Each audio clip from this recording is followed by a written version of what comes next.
지난 2017년은 종교개혁이 시작된 지 500년이 되는 날이었습니다.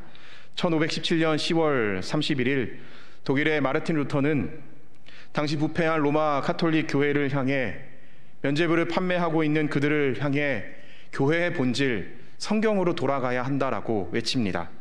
그래서 비텐베르그 교회의 문 앞에 95개의 반박문을 게시하며 종교개혁은 시작하였습니다. 그래서 2017년을 전후해서 많은 성도들이 한국에서도 또한 미국에서도 유럽에 있는 종교개혁지를 탐방하고 또 그것들을 보았던 이야기들을 많이 들었습니다. 제가 한국에서 사역했던 교회 담임 목사님께서도 안식년 기간 동안에 유럽의 교회들을 탐방하시고 돌아오셔서 이런저런 이야기를 해주셨습니다. 그 중에 하나 기억나는 것이 있습니다. 사진을 좀 하나 보여드리겠는데요. 혹시 여기에 가보셨는지 모르겠습니다. 여기 어딘지 아십니까? 여기가 로마의 바티칸에 있는 성 베드로 성당입니다. 성 베드로 성당에, 그리고 지금 이제 마리아가 예수님을 안고 있는 이것은 미켈란젤로가 만든 피에타라는 조각입니다. 많은 사람들이 이곳에 가서 또한 미사를 드리고 또 이제 상을 보고 사진을 찍곤 합니다. 또한 파리에 가면 또한 이런 곳을 갑니다. 혹시 가보신 분들 계실지 모르겠는데요. 로틀담에 있는 성당입니다. 그리고 이 성당에 가는 이유는 이 성당의 안에 있는 스테인드 글라스를 보기 위함이기도 합니다. 근데 얼마 전에 이 성당에서도 불이 났다라는 이야기를 또 듣기도 했습니다. 또 영국에 가면 또한 웨스트민스터 사원을 방문합니다. 이곳에 가서 고딕 양식의 또한 정통적인 교회의 모습들을 봅니다. 종교개혁의 현장, 역사의 현장들을 바라보며 또한 기독교의 역사들을 순례하며 하나님이 주신 은혜들을 기억하는데 목사님께서 그러한 이야기를 하시는 겁니다. 마음 한편이 굉장히 불편했다는 겁니다. 왜냐하면 교회는 화려한 건물의 웅장함을 통해 우리에게 교회를 이야기하고 있지 않기 때문입니다. 교회가 무엇입니까? 헬라어로 교회는 에클레시아라는 단어가 쓰여졌습니다. 성경에 에클레시아라는 단어는 마태복음 16장과 18장에 2번 등장합니다. 그런데 제일 처음 교회라는 이 이야기가 등장하는 마태복음 16장은 베드로의 신앙 고백의 이야기입니다. 베드로의 신앙 고백, 주는 그리스도시요 살아계신 하나님이십니다. 하나님의 아들이십니다. 고백하는 그 고백 위에 주님께서 내가 이제 너의 반석 위에 내가 교회를 세우겠다 말씀하십니다. 그것이 교회입니다. 그래서 교회는 예수 그리스도를 주로 고백하는 사람들이 모여있는 공동체가 교회입니다. 그것이 에클레시아입니다. 부르심을 받은 사람들이 모여있는 곳이 교회입니다. 그래서 건물이 교회가 아니라 건물 안에 모여있는 사람들의 모임이 교회입니다. 그래서 우리가 교회입니다. 목사님은 기독교 역사 순례를 하며 마음의 불편함을 이렇게 이야기하십니다. 과거의 영광스러운 건물은 남아있지만 진짜로 교회로 살아가는 사람들이 사라지고 있음을 봅니다. 오늘날 유럽에 또한 미국의 많은 교회들이 문을 닫고 있습니다. 역사의 현장에서 그 건물은 남겨져 있지만 그 교회에서 하나님을 예배하고 하나님을 섬겼던 사람들이 사라지고 있습니다. 그 모습을 떠올리며 혹 이것이 우리의 모습이 되지 않을까 염려와 두려움이 찾아왔다라는 이야기를 하십니다. 2011년에 목사 안수를 받고 기회가 있어 미국 교회를 탐방할 수 있는 기회가 2주간 주어졌습니다. 당시에 미국에 영향력 있는 교회들을 2주간 방문하여 예배를 드리고 또 주중에는 그 교회의 리더십들을 만나 여러 가지 이야기들을 들었습니다. 잘 건축된 교회, 필요에 따라 변화가 가능한 공간들, 그리고 세대에 맞게 디자인된 교회 건물은 한국에서만 자랐던 저에게 참 생소했고 또 많은 도전이었습니다. 근데 진짜 도전은 그 교회의 건물들에 있지 않았습니다. 진짜 도전은 그 교회를 지키고 그 교회를 세우고 교회로 살아가고 있는 사람들의 이야기를 들으며 깨닫게 되었습니다. 가장 기억에 남는 사람들은 애틀랜타에서 만난 사람들입니다. 애틀랜타에서 오늘 요즘 가장 영향력 있는 교회가 노스포인트 커뮤니티 처치가 있습니다. 1995년도 애틀랜타 올림픽이 끝난 뒤에 이제 개척돼서 시작된 교회입니다. 제가 방문했을 때는 거의 15년 정도 되었던, 역사가 그렇게 길지 않은 교회입니다. 근데 그 교회와 그 교회에서 만들어서 설립한 교육연구소, 리싱크 그룹이라는 연구소가 있는데, 그 연구소의 연구원들을 만날 수 있는 기회가 주어졌습니다. 사실 로스포인트 교회는 앤디 스탠디라는 목사님이 5명의 친구 목회자들과 함께 개척한 교회입니다.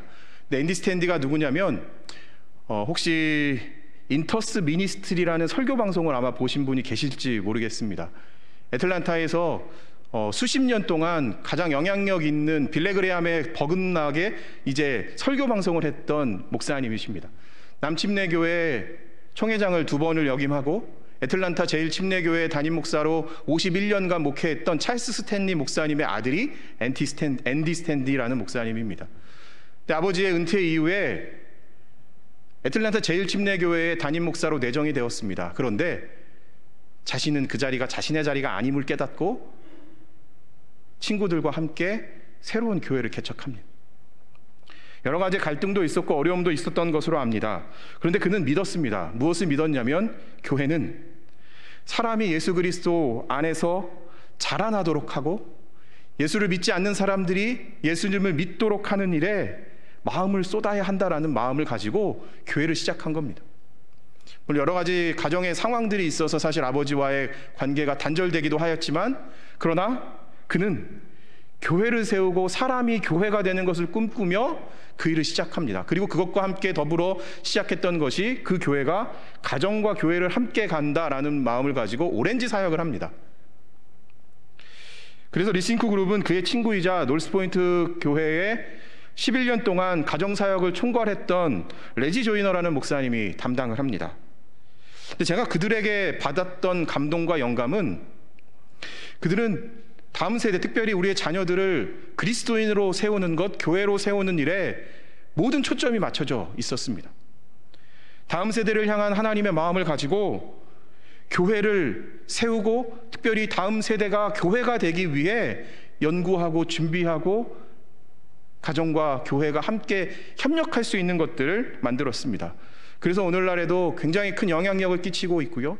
지금 미국에서 아마 노스포인트 교회가 한 3번째인가요? 2번째로 큰 교회가 되었습니다. 이제 한 30년 정도 되어가는 교회인데요.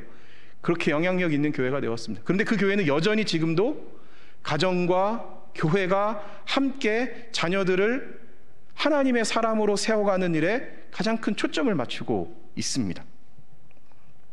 건물보다는 예배를 드리는 예배자들의 열정에서, 소그룹을 통해 나누는 그들의 삶의 열매의 간증들을 통해서 교회와 가정이 함께 자녀들을 하나님의 사람으로 세워가는 그 사명 속에 도전과 감동을 받았습니다. 20년도 되지 않은 작은, 보잘것없어 보이는 역사를 가졌던 교회지만, 그러나 수백 년, 500년, 1000년 이상 지속되었던 웅장함의 건물이 드러내는 것에 압도되지는 않았지만, 한 영혼을 그리스도인으로 세우고자 하는 그들의 열정과 그들의 마음이 저의 마음을 움직였습니다. 가정에서, 일터에서, 세상에서, 열방에서 복음을 전하고 그 복음을 전하는 교회로 살아가기 위한 사람을 세우는 것, 그것이 교회입니다.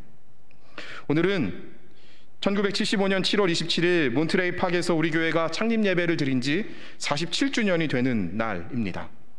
우리 교회는 몬트레이 팍과 로렌 하이츠를 거쳐서 지금의 치노힐스로 옮겨와 있습니다.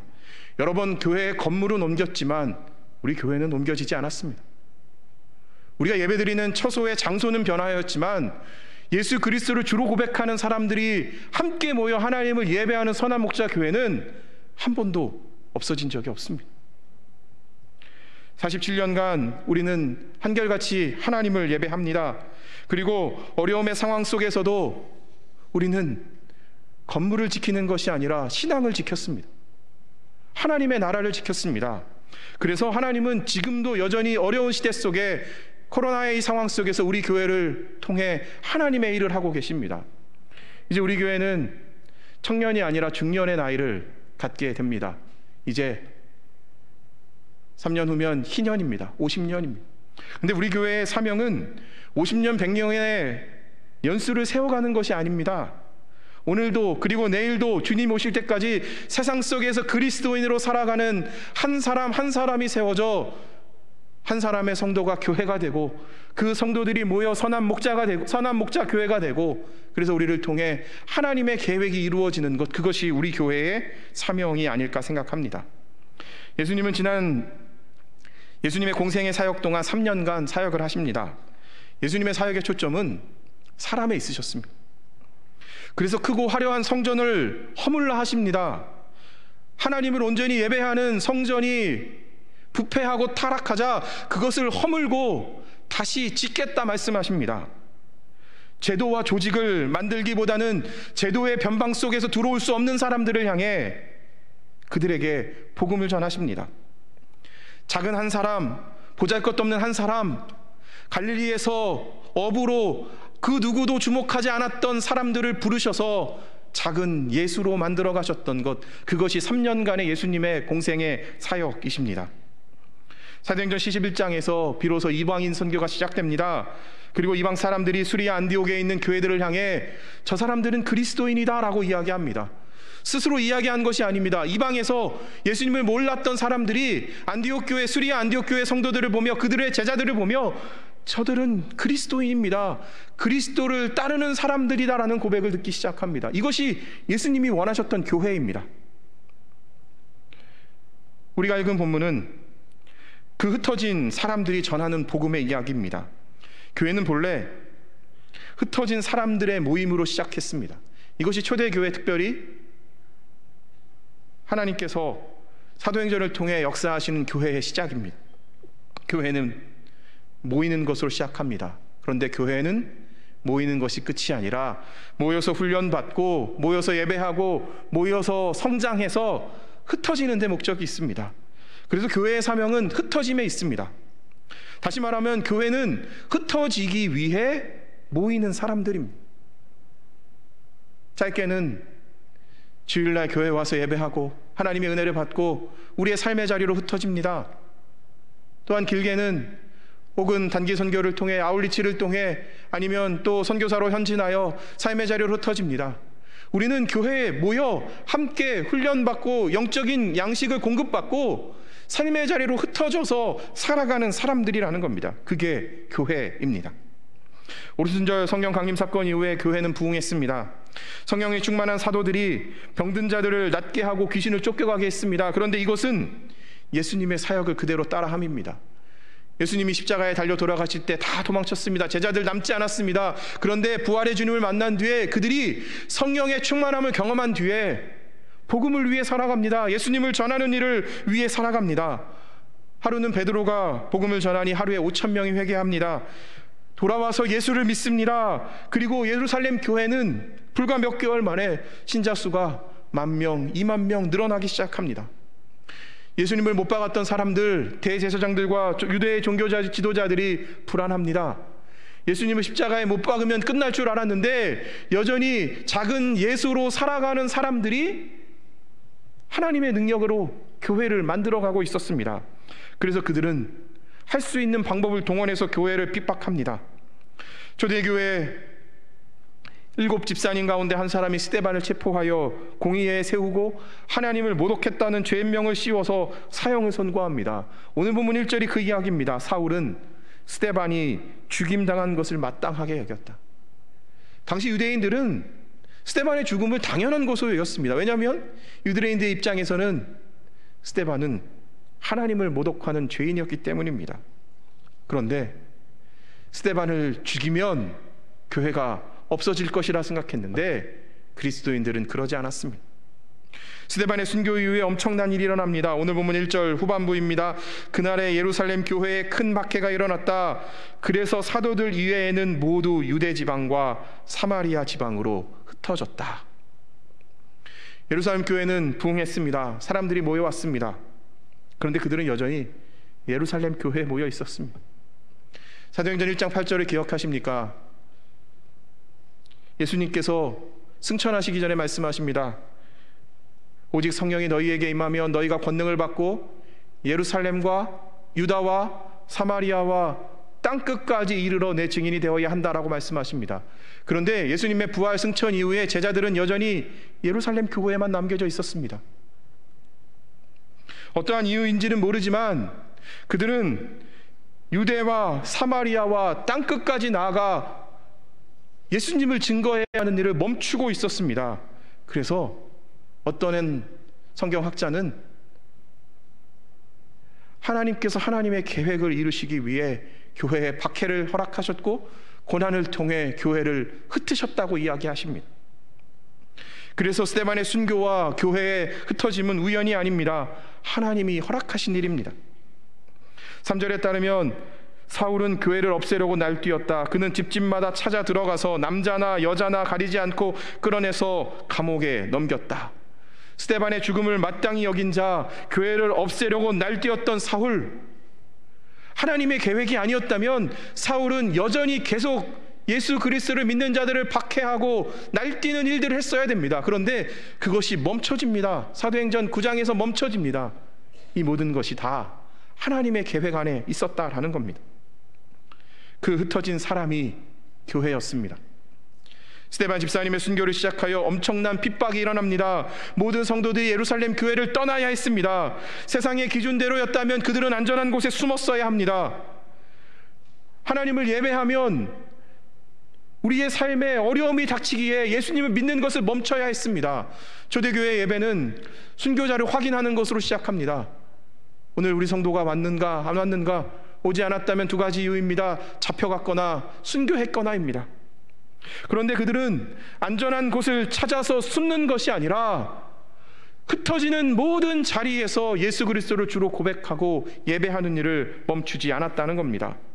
그래서 핍박의 바람을 타고 민들레 씨앗이 퍼지듯 교회는 세계의 열방에 퍼져 나가게 됩니다.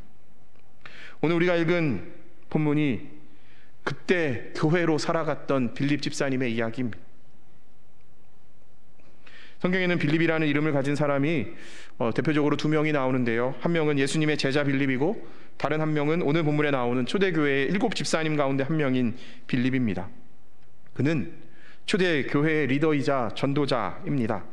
사도행전 6장에 따르면 초대교회가 성장하자 예루살렘 교회에 어려움이 닥쳐옵니다. 히브리파와 헬라파 사이에 갈등이 일어납니다.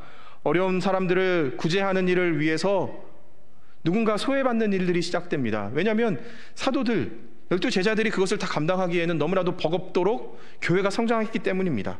그래서 교회는 결정합니다. 내부의 살림을 맡아 섬길 수 있는 7명의 집사님을 세웁니다. 그들이 7명의 집사님입니다. 그래서 교회의 살림살이는 그 7 집사님들이 감당하고 12 사도가 기도하는 일과 말씀을 증거하는 일에 전념하도록 집중합니다. 그래서 사도행전 6장 3절과 4절에 따르면 이렇습니다. 그러니 형제 자매 여러분, 신망이 있고 성령과 지혜가 충만한 사람 7을 여러분 가운데서 뽑으십시오. 그러면 그들에게 이 일을 맡기고 우리는 기도하는 일과 말씀을 섬기는 일에 헌신하겠습니다. 7명의 집사를 뽑을 때요, 7명의 집사님을 선출할 때의 기준은 신망이 있는 자입니다. 그리고 성령과 지혜가 충만한 사람 가운데 뽑습니다. 다른 것이 능력이 아니라는 겁니다.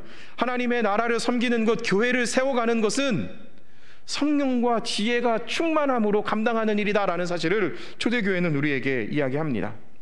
그런데 박해는 더 강해집니다. 7장에서 스데반이 순교합니다. 유대인들의 핍박이 더 강해집니다. 초대교회 성도들은 흩어지게 됩니다. 그때 빌립이란 사람은 사마리아를 주목합니다.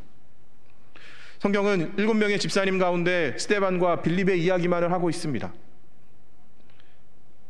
스데반은 집사로 살아가며 교회를 섬기며 복음을 증거하다 순교했기에 쓰여져 있고요. 빌립은 사마리아를 그가 회복하는 자로 쓰임 받았기 때문에 쓰여져 있습니다. 사마리아가 어디입니까? 사마리아는 가장 복음이 필요한 땅입니다. 그 누구도 가지 않았던 복음의 불모지가 사마리아입니다. 사도행전 1장 8절입니다. 그러나 성령이 너희에게 내리시면 너희는 능력을 받고 예루살렘과 온 유대와 사마리아에서 마침내 땅끝까지 이르러 내 증인이 될 것이다 말씀하십니다. 예수님 승천하시기 전에 제자들에게 사마리아를 회복해야 한다라고 말씀하십니다. 사마리아가 어떤 땅입니까? 오므리 왕 때의 북이스라엘의 수도로 정해지면서 이스라엘이 아수르에게 패망할 때 우상 숭배의 근거지가 되었던 곳이 사마리아입니다. 그래서 사마리아 사람들은 아수르의 침략을 받고 아수리와 혼혈되어져서 이방인으로 유대인들에게 멸시와 천대를 받았던 사람들입니다. 그런데 유대인들은 그 사마리아 사람들을 같은 민족으로 보지 않고 이방인으로 여깁니다. 그들은 복음을 들을 자격이 없다라고 이야기합니다. 그래서 아무도 사마리아 땅에 관심을 갖지 않았습니다. 그런데 예수님은 성령이 너희에게 임하시면 너희가 권능을 받아 예루살렘과 온 유다와 하필이면 사마리아를 가라고 말씀하십니다. 아무도 가지 않았습니다. 아무도 갈 수 없습니다. 예수님이 사마리아를 방문하셨을 때에 사마리아에 있는 우물가의 여인이 예수님에게 당신이 누구인데 유대인인데 왜 나에게 말을 겁니까? 라고 이야기합니다. 이것이 그 당시의 현실입니다. 아무도 사마리아에 관심 갖지 않습니다. 가지 않습니다. 그런데 그 일을 누가 시작했는가?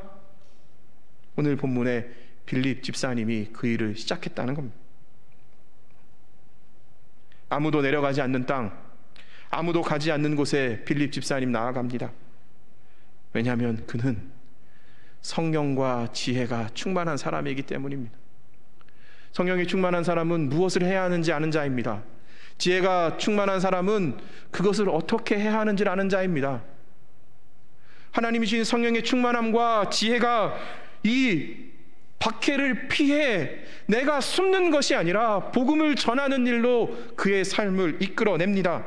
그래서 5절에 따르면 빌립은 사마리아 성에 내려가서 사람들에게 그리스도를 선포합니다. 흩어져서 해야 할 일이 무엇이냐? 그리스도를 선포하는 겁니다. 전도는 참 어렵습니다. 전도는 내 생각, 내 계획대로 하려고 하면 너무나도 어렵습니다. 그런데 전도는요, 한 가지입니다. 그리스도를 선포하는 겁니다. 이 중요한 회복의 사역에 예수님의 12제자가 아니라 7 집사님 가운데 한 사람이었던 빌립이 사용되었음을 우리는 주목해야 합니다. 교회가 성장할 때에 교회를 관리하고 감독하기 위해 세워진 자가 7명의 집사님입니다. 그들은 성령과 지혜가 충만한 사람입니다. 그런데 스데반도 빌립도 교회가 어려움을 당할 때, 교회가 박해를 당할 때 제도 안에 머물러 있지 않고 그들은 여전히 나아가 복음을 전하는 교회가 됩니다. 복음을 전파하는 일에 헌신합니다. 그것이 사명이기 때문입니다. 그래서 6절에서 8절은 이렇게 이야기합니다. 무리는 빌립이 행하는 표징을 보고 듣고 보면서 그가 하는 말에 한마음으로 귀를 기울였다. 그것은 귀신 들린 많은 사람에게서 악한 귀신들이 큰 소리를 지르면서 나갔고 많은 중풍병 환자와 지체 장애인이 고침을 받았기 때문이다. 그래서 그 성에는 큰 기쁨이 넘쳤다. 아수르로 인해 패망당합니다. 우상숭배의 근거지가 되었습니다. 그런데 빌립이 전한 예수 그리스도로 인해 그 땅에 기쁨이 가득합니다. 기쁨이 무엇입니까? 복음입니다.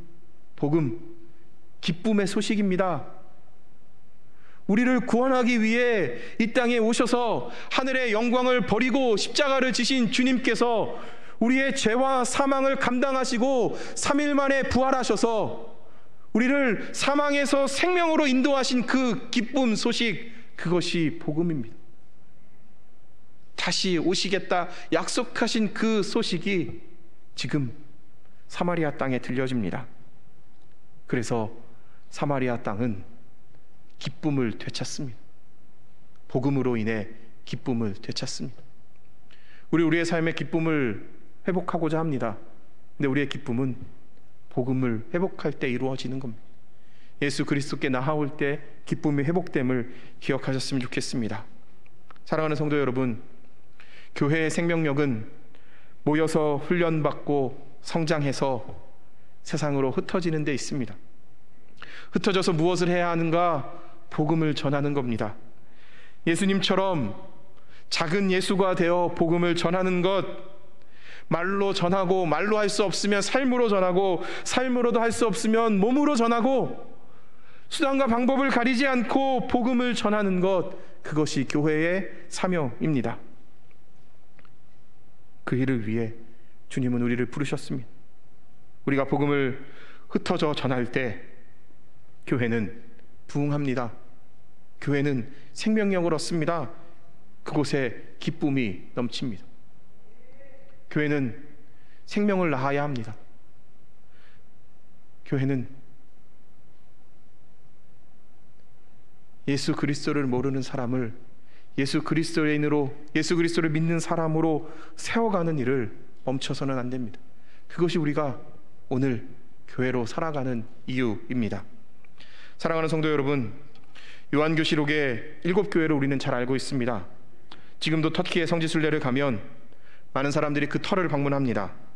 에베소, 서머나, 버가모, 두아디라, 사데, 빌라델피아, 라오디게아. 요한계시록에 나오는 실제 존재했던 교회입니다. 그런데 지금 그 교회는 흔적조차 남지 않고 사라져 버렸습니다. 화려한 교회의 건물은 사라졌지만 그곳에서 예배하며 복음을 배우고 복음을 전하고 핍박을 받던 사람들의 이야기는 남겨져 있습니다. 이것이 교회의 사명입니다. 기독교의 역사를 순례할 때 남겨진 건물과 사라진 사람들을 보며 마음 한켠이 답답할 수 있습니다. 혹 그것이 우리의 미래가 되지 않을까 두려운 마음이 있습니다.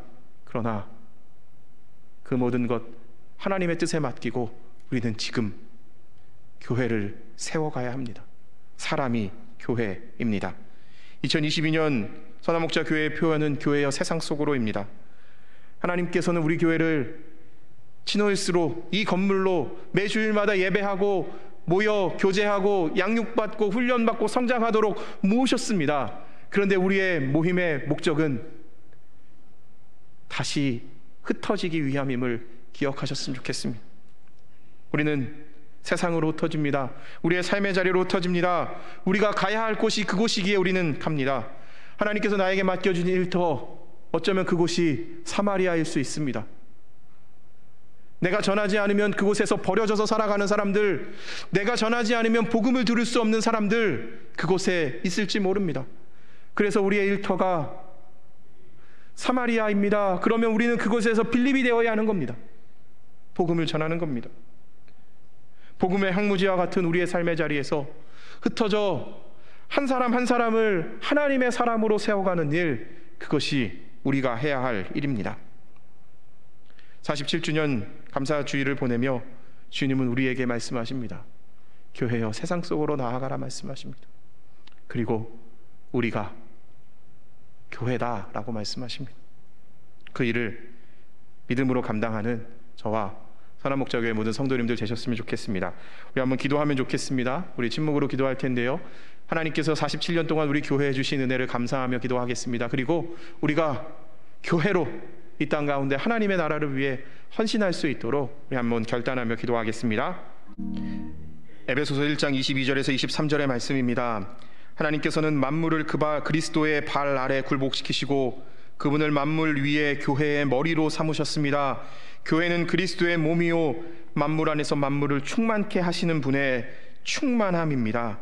하나님, 우리에게 선한목자 교회를 주셔서 감사합니다. 또한 우리를 교회로 불러주셔서 감사합니다. 예수 그리스도를 주로 고백하며 흩어져 삶의 자리에서 복음을 전하는 자들이 되게 하여 주시옵소서. 그러한 교회가 되게 하시고 우리가 흩어져 복음을 전할 때 그로 인해 큰 기쁨이 세상 속에 넘치게 하여 주옵소서. 예수님의 이름으로 기도합니다. 아멘.